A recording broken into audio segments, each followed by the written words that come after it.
Vandag is Maandag van Heilige Week. Op hierdie dag volg ons Jesus tot by die tempel in Jerusalem. Ons lees hierdie verhaal in Markus 11. Die tempel was veronderstel om die plek te wees waar mense God ontmoet. Maar wanneer Jesus daar aankom, kom hy af op 'n hele stelsel wat dit eintlik vir mense onmoontlik maak om van God bewus te wees. Hierdie area was ook die plek waar nie Jode kon aanbid. So stel jouself die chaos voor hier voor Pasga in Jerusalem.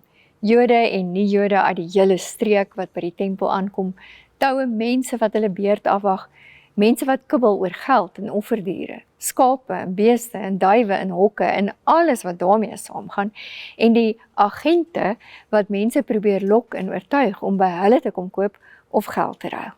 En dan dalk ook nog 'n hele klomp kosstalletjies vir al die hongerige tempelgangers. 'n Babelse verwarring, om die minste te sê, met min plek vir 'n ontmoeting met God. 'n Mens kan jou voorstel hoe Jesus by die tempel aankom, sien wat gebeur, en doelgerig eenkant gaan sit en alles dophou, terwyl hy 'n sweep sit en vleg. Wat Jesus hier kom doen, is nie 'n politieke handeling of 'n tentoonstelling van goddelike woede, soos mense geneig is om te dink nie. Die tempel was veronderstel om die plek te wees waar mense God kon ontmoet. Maar hierdie situasie maak dit onmoontlik. Nadat hy die sweep gevleg het, staan Jesus op en begin intentioneel geldwisselaars se tafels omgooi, skape en beeste uit hulle hokke loslaat, duwe vrylaat en laat wegvlieg, tot konsternasie van elkeen daar, maar veral van die tempelpersoneel en handelaars. Jesus verbreek deur sy optrede hierdie siklus van chaos in 'n poging om uit te wys hoe skeefgetrek alles geraak het. My en jou alledaagse lewe is vandag die tempel waar die Here jou elke dag wil ontmoet. Tog is daar heelwat dinge wat dit vir jou kan moeilik of selfs onmoontlik maak om die Here daar te ontmoet. Ek wonder, wat is dit? Dalk is daar te veel dinge wat van jou gevra word, te veel verantwoordelikhede wat jou verskeurd laat. Dalk probeer jy alles vir almal wees en in die proses voel dit of jy stukke van jouself verloor.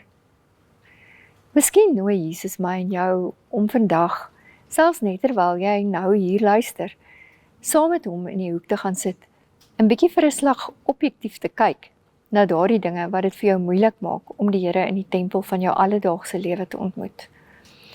Om net vir 'n oomblik pause te druk en so 'n klein heilige tempel oomblik te skep, sodat jy van Jesus hier in die tempel van jou lewe bewus kan word.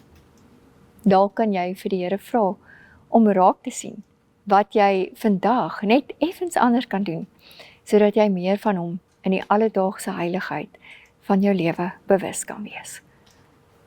Ons bid saam.